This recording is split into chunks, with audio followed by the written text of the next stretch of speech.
To wrap up my Christmas schedule for this year, no pun intended, is the latest Loud House Christmas episode, Twas the Fight Before Christmas. Which, in all honesty, with it being the second 22-minute Christmas episode involving the Loud House, not counting the Casagante's Christmas episode,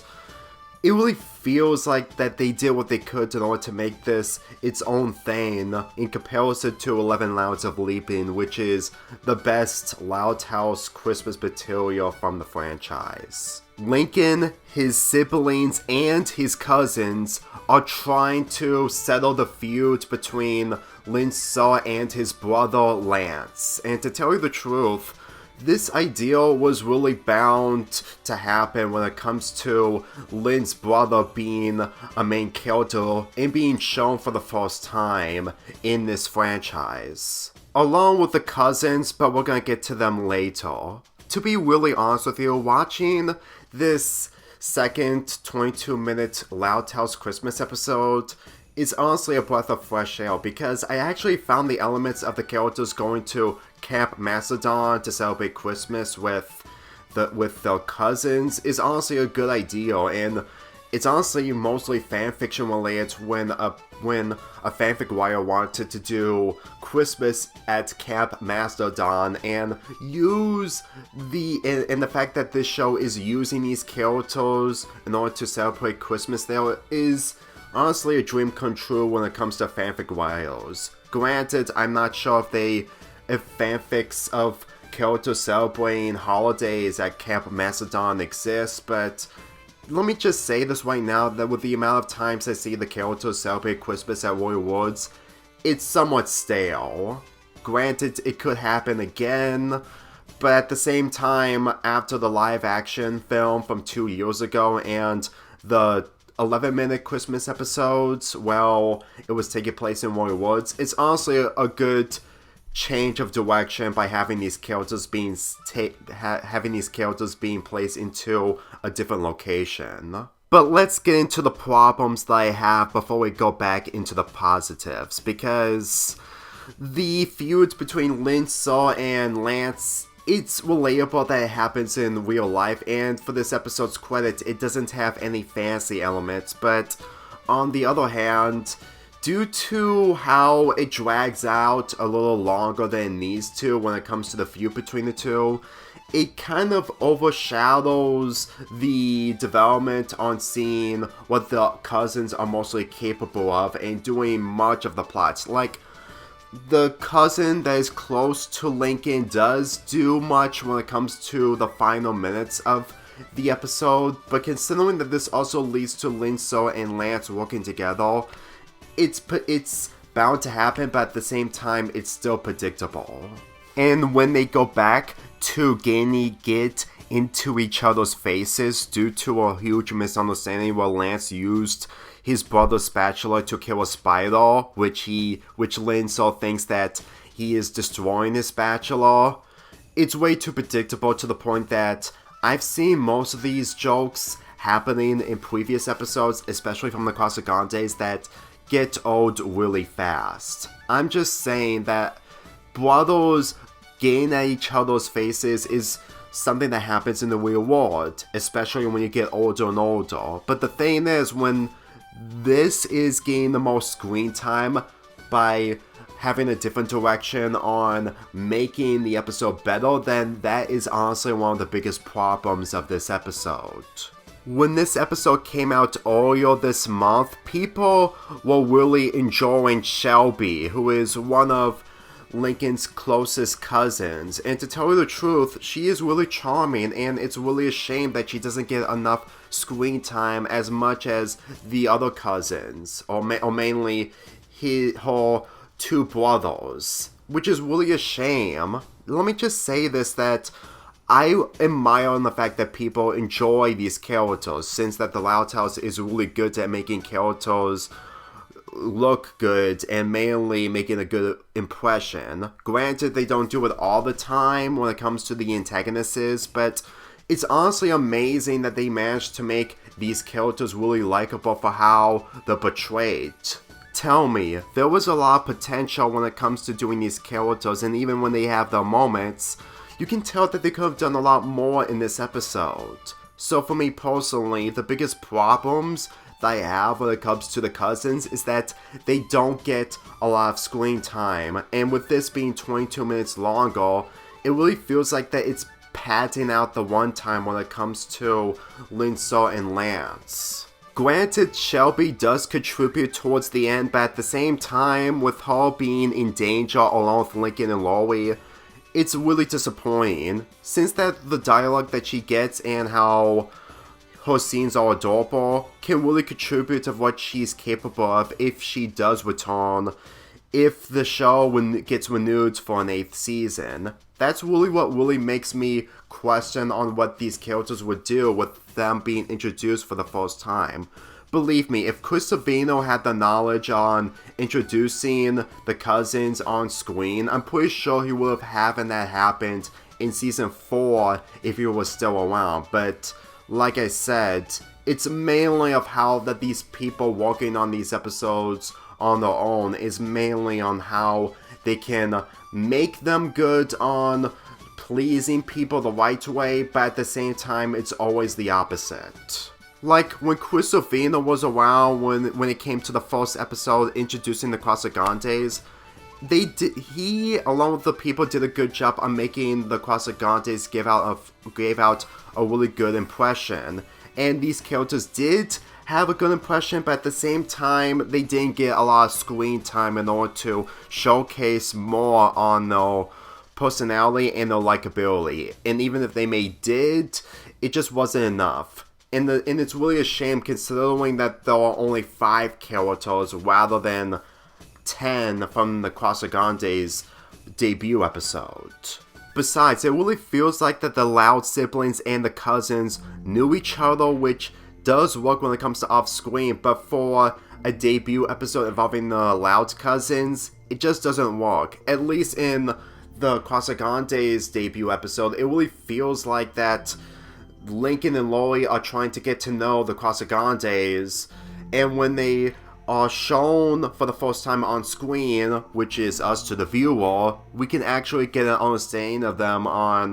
what they're feeling at the moment, and mainly being similar to the Loud family, despite differences here and there. Like, the differences that I've seen involving the cousins is mainly the fact that